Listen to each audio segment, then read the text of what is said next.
We have a responsibility not only to not tell lies, but also to not tolerate liars.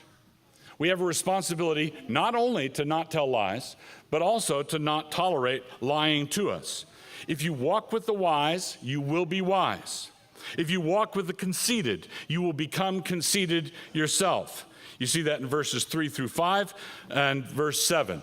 David is saying, I want these people away from my court, not only because I find them distasteful, not only because I don't like what they do, but because I want to take steps to avoid becoming like them.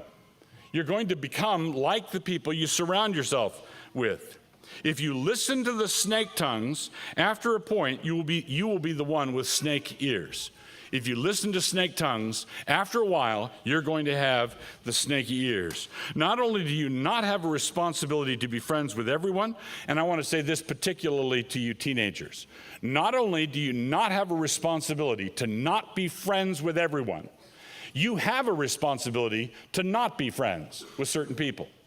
You have a responsibility to stay away from certain people.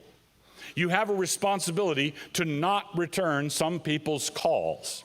You have a responsibility to guard your friendships. So, in addition, you have the responsibility, and I'll say this again to the teenagers, you have a responsibility to not care what they might think about it or what they might say about it to others. Because the reason you're staying away is because they've got a loose tongue.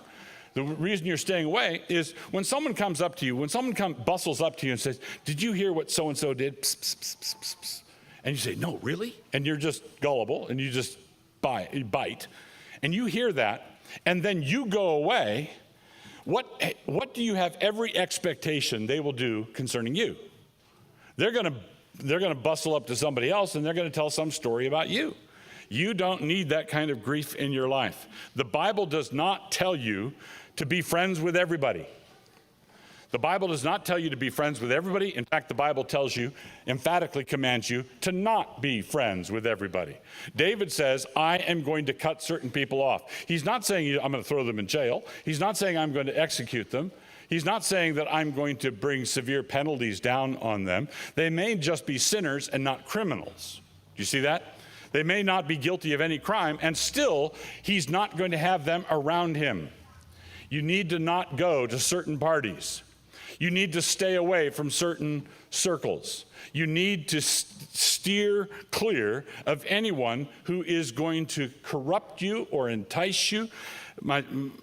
Proverbs begins, my son, if sinners entice thee, consent thou not. Don't go with them. Don't hang with them. Don't spend time with them. And David says, that's the way I want my household to be. That's the way I want my business to be. That's the way I want my kingdom to be. I want to have faithful men recruited, and I want to banish those who are slanderers and liars.